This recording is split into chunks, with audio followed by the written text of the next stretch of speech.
어제 주일 예배는 잘 들으셨습니까? 비대면 예배로 가정에서 각 처소에서 예배를 드렸지만 성실하게 하나님 앞에 진실된 예배를 드린 줄로 믿습니다. 기도하고 9월 7일 월요일 아침 예배를 시작합니다. 살아서 역사하시는 아버지 하나님, 어제 주일 예배로 하나님께 영광 돌리게 하시고 또 오늘 일상을 시작하는 월요일을 주셨습니다. 오늘도 감사하며 하나님 앞에 예배하며 출발하는 믿음의 식구들을 축복하시고 그들의 발걸음을 그들의 삶을 지켜 인도하여 주시옵소서. 오늘도 수많은 사람들과 일들과 생각들에 쌓이게 될 겁니다. 바른 선택을 할 수 있도록 성령이 인도해 주시고 바른 판단을 갖고 분별하여 죄악 속에 들어가 살지 않고 하나님과의 좋은 관계로 하나님을 기뻐시게 하는 일들로 오늘도 살아내는 성실한 하루가 되게 하여 주시옵소서. 힘들고 어려울지라도 원망보다는 감사하고 절망보다는 소망의 미래를 바라보며 한 걸음 한 걸음 뚜벅뚜벅 나아가는 믿음의 대장부들이 다 되게 하여 주시옵소서. 이제 사도신경으로 신앙 고백합니다. 나는 전능하신 아버지 하나님, 천지의 창조주를 믿습니다. 나는 그의 유일하신 아들, 우리 주 예수 그리스도를 믿습니다. 그는 성령으로 잉태되어 동정녀 마리아에게서 나시고 본디오 빌라도에게 고난을 받아 십자가에 못 박혀 죽으시고 장사된 지 사흘 만에 죽은 자 가운데서 다시 살아나셨으며 하늘에 오르시어 전능하신 아버지 하나님 우편에 앉아 계시다가 거기로부터 살아있는 자와 죽은 자를 심판하러 오십니다.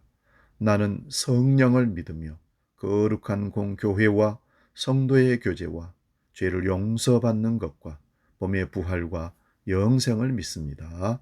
아멘. 오늘 아침 우리에게 주시는 말씀은 구약성경 느헤미야서 1장 6절에서 9절 말씀 봉독합니다.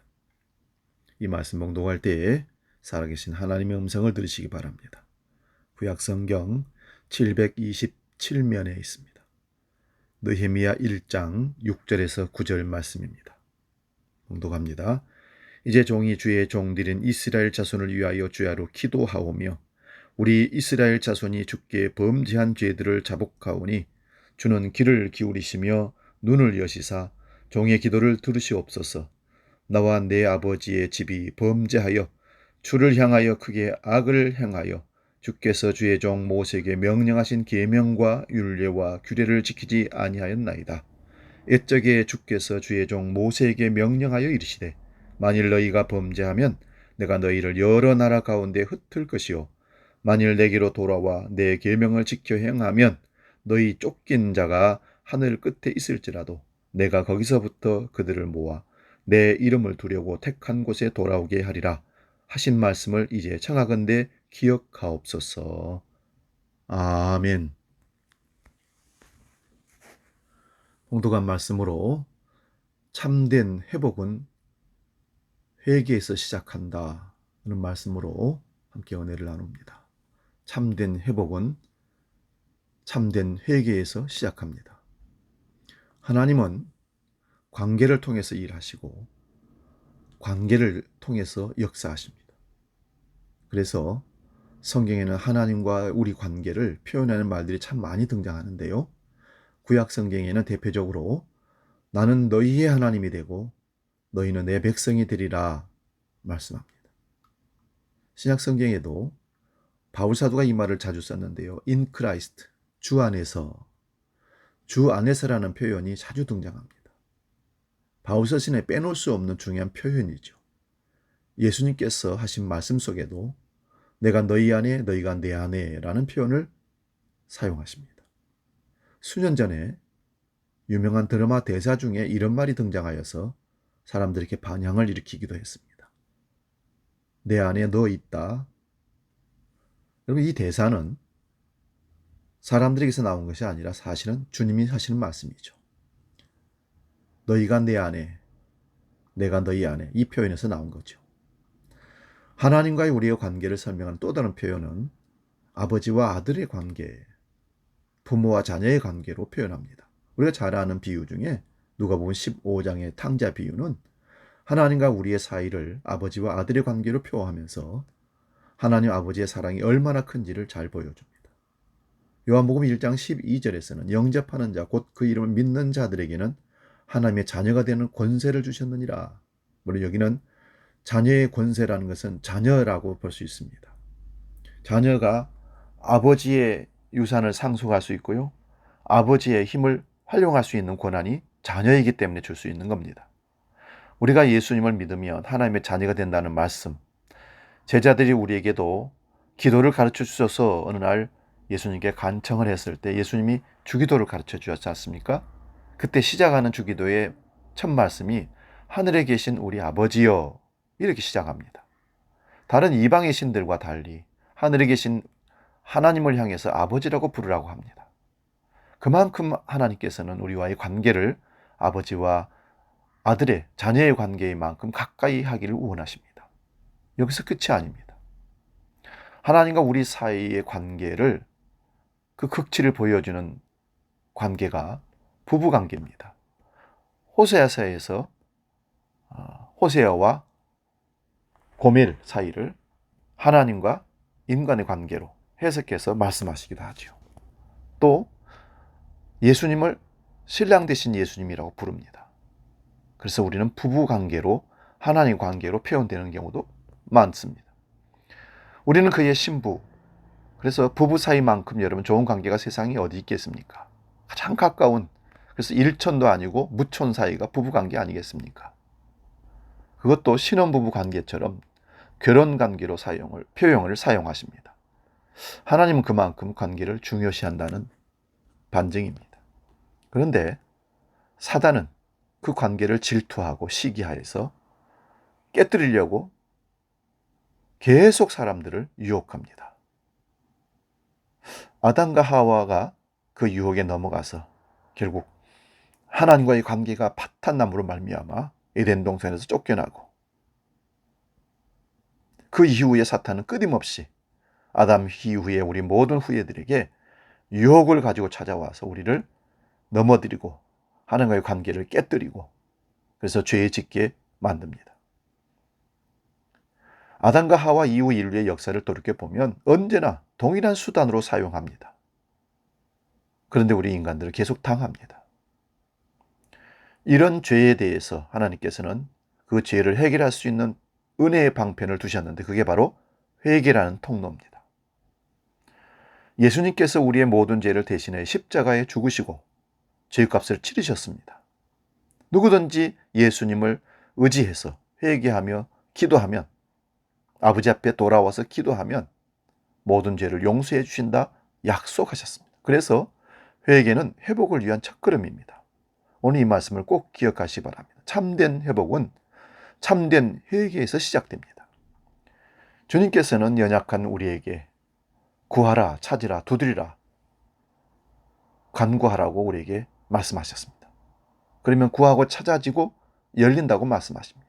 그런데 반드시 구하기 전에 우리가 확인해야 할 것이 있습니다. 그것은 관계입니다. 하나님께서 내 아버지가 되시고 내가 하나님의 자녀인지를 확인하는 것입니다.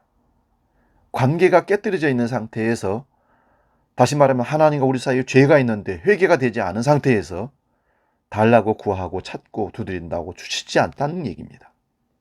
육신의 부모도 내 자녀가 아닌데 와서 밥 달라고 하고 용돈 달라면 주겠습니까? 안 주는 겁니다. 오늘 말씀에서 느헤미야가 기도를 하면서 먼저 하나님을 부릅니다. 이 말은 느헤미야가 하나님과 관계를 쭉 이어왔다는 것입니다. 늘 기도하며 하나님에 대한 경험이 쌓였던 느헤미야는 하나님의 높고 위대하심을 바라봅니다. 하나님의 신실하심을 믿고 기도합니다. 그리고는 이스라엘 백성들의 죄를 자기가 대신 회개하기를 시작합니다. 느헤미야는 이미 알고 있었습니다. 예루살렘과 이스라엘 백성들이 그토록 비참한 지경에 처한 것은 하나님의 무능함도 아니고 하나님께서 약속, 언약을 잊었기 때문도 아니었습니다. 그것은 바로 이스라엘 백성들의 죄 때문이었습니다. 하나님과의 관계가 깨졌기 때문에 그런 파탄한 지경에 이르렀다는 것입니다. 이사야서 59장 1, 2절에는 이렇게 말씀합니다. 여호와의 손이 짧아 구원하지 못하심도 아니요 귀가 둔하여 듣지 못하심도 아니라 오직 너희 죄악이 너희와 너희 하나님 사이를 갈라 놓았고 너희 죄가 그의 얼굴을 가리어서 너희에게서 듣지 않으시려 함이니라. 이방 민족들은 이 광경을 이스라엘 백성들이 비참한, 비탄한, 망한 그 꼴을 보면서 이스라엘 백성들과 예루살렘에 처한 비참한 상황을 보면서 하나님이 얼마나 무능하시면, 너희가 섬기는 신이 얼마나 무능하시면 자기 백성이 이렇게 곤란하고 환난 가운데 고통을 당하는데 지켜주지 못한다. 아마 조롱했을 것입니다. 당시에는 한 나라의 흥망성쇠가 그 나라가 섬기는 신의 능력에 비례했기 때문에 그렇게 판단하는 겁니다. 전쟁의 승패도 신의 승패와 연결됩니다. 그렇기에 이스라엘의 비참한 처지는 하나님의 능력을 의심하게 합니다. 하지만 하나님께서는 하나님의 능력이 아니라 이스라엘의 범죄 때문이라고 합니다. 그렇기에 이스라엘 백성들의 회복을 위한 방법은 간단합니다. 그들이 떠난 하나님께로 돌아가고 그들이 헌시짝처럼 버린 하나님의 계명을, 약속을, 언약을 지키면 되는 겁니다. 이를 통해서 하나님과 관계가 회복되는 것입니다. 관계의 회복을 위해서는 반드시 회개를 통해 하나님께 돌아가야 한다는 것이 가장 중요한 키포인트입니다. 우리가 사람들에게도, 믿음의 사람, 불신의 사람들에게도 마찬가지입니다. 당신이 하나님의 복을 받기 위해서는 회개를 통해서만 가능하다는 것을 알려줘야 됩니다. 교회만 그냥 다니면 되는 게 아닙니다. 아버지를 떠난 탕자가 호랑방탕하게 살다가 그가 가진 모든 것을 탕진하고 가진 것이 없어 쥐염 열매를 먹다가 그것도 흉년이들을 못 먹고 쫓겨났을 때 자신의 처지를 보고 아버지를 생각했던 거 아닙니까? 아버지 집에 있을 때가 좋았다 고백하는 겁니다. 내 아버지 집의 종들도 맛있게 잘 먹고 잘 살 텐데. 그리고 아버지 집에 종으로 돌아가겠다고 결단하고 그는 나섭니다. 그리고 아버지 집에 도착하고 아버지를 만난 것, 이 모든 것이 회개를 통해 하나님께 돌아가는 과정입니다. 아버지는 둘째 아들이 집을 나간 이후부터 매일마다 아들을 기다리면서 집 밖에서 서성이었습니다. 그때 멀리 아들의 그림자를 본 어느 날 아들을 말로 표현할 수 없는 큰 환영을 합니다. 잃었다가 죽었다가 다시 살아난, 다시 찾은 내 아들이라고 합니다. 이제 아버지와 아들의 관계가 회복되었습니다. 아들은 아닙니다. 나는 이제 종입니다. 아니다. 너는 내 아들이다. 회복을 선언해 주셨습니다. 여러분, 참된 회복은 참된 회개에서 시작됩니다. 오늘 하루 여러분이 하실 일이 있습니다. 여러분의 모습을 하나님 앞에서 비춰보시기 바랍니다. 아침 예배에 참여하신 여러분들은 참 복받은 분들입니다. 하루의 시작을 하나님 말씀으로 하나님 앞에서 시작할 수 있으니까요. 오늘 하루 특별히 여러분의 마음, 생각, 말, 행동 등을 하나님 앞에서 다시 바라보시기 바랍니다. 그리고 참된 회개로 하나님 앞에 여러분의 모습을 변화시키고 돌아가시기 바랍니다. 느헤미야의 회개 기도를 통해서 우리가 주목해야 할 것이 하나 있습니다. 그것은 6절 마지막 부분에 나오는데요. 나와 내 집, 나와 내 아버지 집이 범죄하여, 이런 말입니다. 나와 내 아버지의 집이 범죄했다는 것입니다. 느헤미야는 회개를 하면서 기도에 자신을 포함시켰습니다. 어찌 보면 느헤미야는 당시 이스라엘이 당한 비참한 상황에 대한 책임이 없는 사람일 수도 있습니다. 실제로는 느헤미야의 할아버지, 아버지의 세대의 불신앙으로 인한 심판의 결과로 이스라엘이 환란을 겪고 있는 것입니다. 8절 말씀 봅니다. 만일 너희가 범죄하면 내가 너희를 여러 나라 가운데 흩을 것이요. 이 말씀이 성취된 겁니다. 느헤미야가 이스라엘 백성들이 포로로 끌려오기 전에 살았던 것도 아니고 느헤미야는 포로 생활이 시작된 후 한참 지나서야 태어난 이민 세대입니다. 다시 말하면 부모님이 포로로 잡혀온 상태에서 이민국에서 태어난 사람이라는 거지요. 그러니 느헤미야와 죄가 성립이 되지 않는 겁니다. 어찌 보면.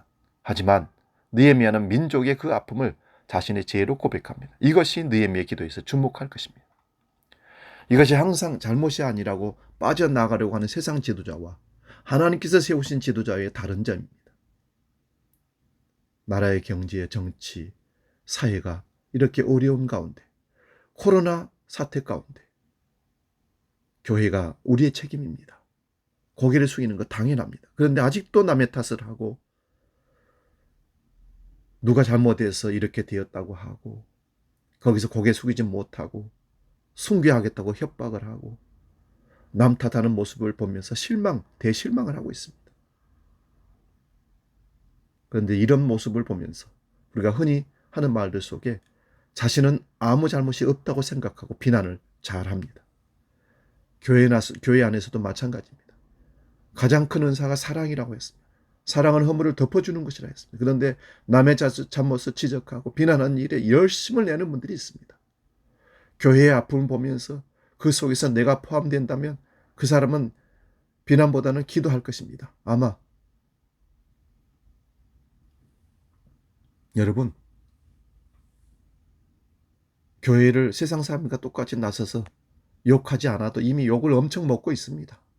여러분, 내 책임이라고, 우리 한국교회의 책임이라고 통감하면서 기도하는 것이 바른 성숙한 믿음의 사람들 아니겠습니까? 여러분은 현재 우리나라의 상황을 보면서 어떻게 생각하십니까? 비난하십니까? 기도하십니까? 여러분, 이 땅의 교회와 영적 지도자들의 죄와 실패들을 보면서 어떻게 하십니까? 비난하십니까? 기도하십니까? 진정한 애정이 있으면 오히려 침묵하며 기도할 수밖에 없습니다. 그 침묵 가운데 기도할 때 하나님이 원하시는 방법을 알게 되고 하나님이 여시는 길을 발견하게 됩니다. 느헤미야는 자신이 범한 죄가 없습니다. 오히려 이방 땅에서 믿음 지키기도 힘든데 믿음으로 살려고 몸부림치고 기도로 하나님과의 관계를 가지던 사람이 느헤미야 아닙니까? 조상 윗세대를 향해서 얼마든지 비난해도 누구 하나 뭐라고 할 사람은 없을 것입니다. 하지만 느헤미야는 나와 내 집이, 내 아버지의 집이 범죄했다고 하면서 자신을 그 죄 가운데 포함시키고 눈물로 애타게 기도합니다. 이것이 바로 하나님의 사람의 모습입니다. 교회는 주님의 몸입니다. 예수님의 피로 연결된 한 형제 자매입니다. 가족의 일원이 아프면 온 가족이 힘든 겁니다. 어떤 성도가 또는 어떤 교회가 벌을 받고 욕을 먹을 때 우리도 함께 회개하고 침묵하고 하나님의 용서를 구해야 합니다. 교회의 아픔을, 교회의 죄를 내 죄처럼 가슴에 쌓아안고 울면서 회개하고 기도해야 하지 않겠습니까? 다 압니다. 그 사람이, 그 교회가, 특정 집단이 잘못한 거 압니다. 그러나 이제는 우리가 대신 회개할 때입니다. 이 민족과 대한민국 교회와 우리 그리스도인들을 놓고 우리가 대신 기도하고 회개합시다. 하나님이 돌이켜 이 나라를 회복시켜 주옵소서. 기도합시다. 살아계신 아버지 하나님, 오늘 우리는 어떤 모습으로 살아가고 있습니까? 참된 회복은 회개에서 시작한다는 사실을 깨닫고 느헤미야의 모범적인 모습을 우리가 닮아가기를 원합니다. 정죄하고 미워하고 질시하고 비난을 했지만 기도하지 못한 죄를 용서해 주시고 이제 우리가 그 죄악 가운데 하나인 것을 생각하고 하나님, 나와 내 아버지의 집이 죄를 지었습니다. 느헤미야의 기도가 우리 가운데 일어날 수 있도록, 그래서 깨져버린 하나님과의 관계가 다시 회복되고 우리 개인이, 우리 주한교회가, 한국교회가 다시 회복되는 역사를 우리 눈으로 볼 수 있도록 회개의 역사가 일어날 수 있도록 주님 도와주시옵소서. 이제는 우리 주 예수 그리스도의 은혜와 아버지의 놀라우신 사랑과 성령 하나님의 지키시고 보호하시고 인도하시는 크신 역사가 이제로부터 영원히 함께 계시기를 간절히 축원하옵나이다. 아멘.